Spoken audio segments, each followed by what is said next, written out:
Walking into my first NAMM convention, the experience is overwhelming. Its size alone is daunting.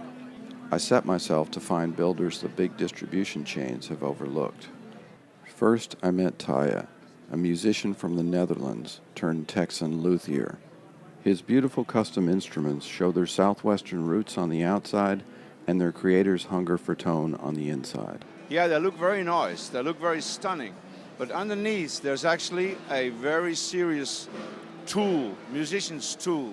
When you look at my control harness, it's got two volume knobs for the pickups, and it's got a master tone knob, and then it's got something on there that's called the mood knob. Now, if we could use some reference points, it changes it from big fat humbucker sounds to much more lean, twangy, single coil sounds. Now, many companies have made this claim, but I challenge you to plug one in and to actually say, I can get a Telecaster, I can get a Stratocaster, I can get a Gretsch. Just go play one. Here, Taya shows a one-of-a-kind 5-string guitar he made for Keith Richards. This is all hand engraved. And you got the dragon shooting flames, and there's Keith leaning in saying, got a light. Then I found a most exotic custom acoustic guitar builder. Hi, I'm Larry Klintz with McPherson Guitars. We started McPherson Guitars in 2001 out of Sparta, Wisconsin. One of the pieces of interest is our 1776. 1776 is the actual serial number of that one guitar. When we were coming up into our production number, our builders asked if they could do something unique and different. So we said, let's make it all American woods, cherry, maple, the inside kerfing and bracing is mixed with California walnut. We found some fossilized woolly mammoth tusk. We cut it in little pieces like a tore up piece of parchment paper about 200 years old is the look we were going for. We then found a scrimshaw artist from Oregon, and he reproduced the signing of the Declaration of Independence, all freehand scrimshaw. McPherson makes one-of-a-kind instruments. This one inspired by Picasso's Cubist painting guitar and is constructed of more than 400 pieces of wood. A new rising star in the world of custom luthiers from Australia is Taylor McGrath Guitars, or TMG. It's Shane from TMG. Just showing you one of our Dovers. This guitar is based off Leo's classic designs.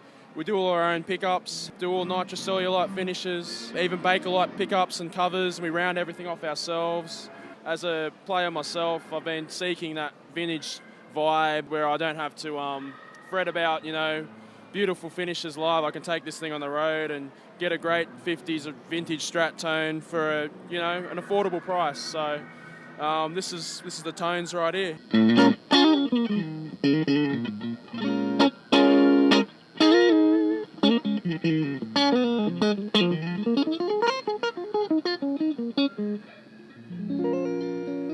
Several smaller production luthiers caught my attention. Particularly, Detroit's Reverend Guitars had some nice invention. This is the Reeves Gabrel Space Hawk. It's a semi-hollow. It has a block of wood down the middle with chambers on the side. It has an arm contour, which is unusual for a semi-hollow guitar.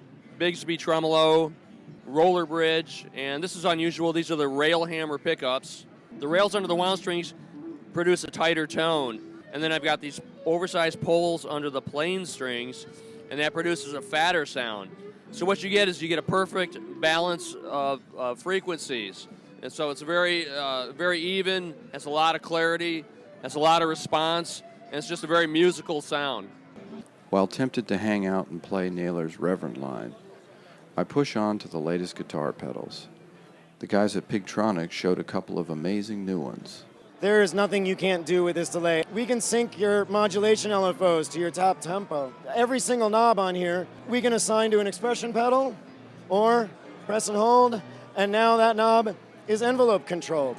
This whole thing has a very sophisticated app that runs on both Mac and PC. This is the app we use. Here, we'll give you a little bit of space echo.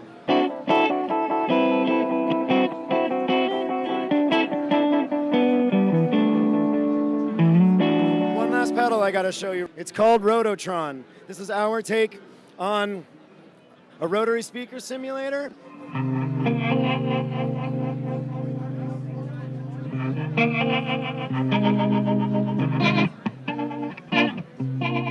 Brian Wampler showed us his newest pedal. Hi, I'm Brian Wampler. The newest pedal that we have right now is called the 30-something. It's kind of my take on like that old vintage style, what people call the Class A sound. So it's got like the chime deal going on.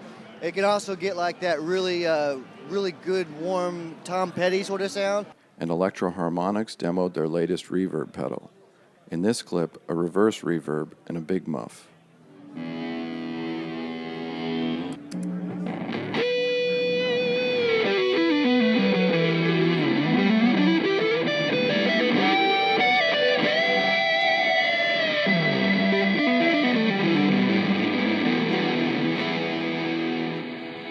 I was lucky to get Robert Keeley to demonstrate some of his own work. Robert Keeley here. I was going to tell you about some of the new products we have. Our most recent release is the Keeley Seafoam Chorus. Keeley's Seafoam Chorus is a thing of sonic beauty. Years in development, the result is a clarity and depth unlike any other chorus pedal. It has a tone control so that you can either get a shimmering amount of high end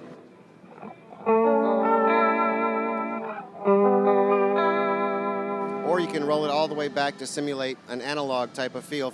The blend control is something that allows you to get a vibrato pitch. So you can blend it one way and you get pitch vibrato, blend it back the other way, you get chorus or anything in between.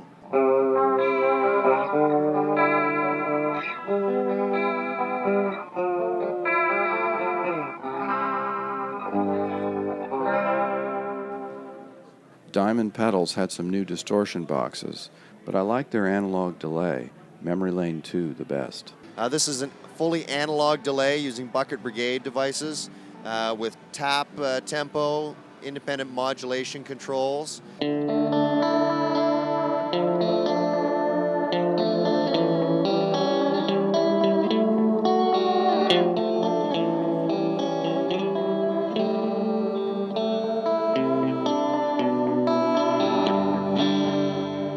Big Joe's Stomp boxes showed 5 remarkable distortion pedals.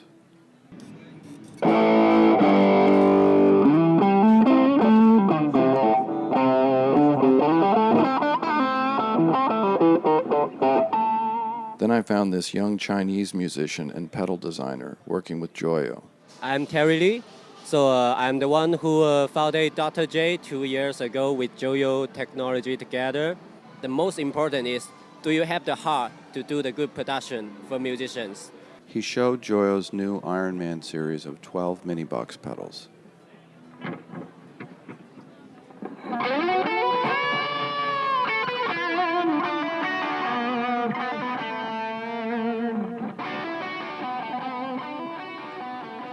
He gave me the idea to find the next big thing among international builders. One of my favorites, an analog pedal synth from Greece. This is John Ganem of Records Pedals based in Greece. I'm going to tell you a bit about my synthesizers. Here is the Murmux pedal synth. It's a complete analog device with 2 oscillators, 24 dB low pass filter, a VC amp, hand wired. As you can see, it's a complete synthesizer.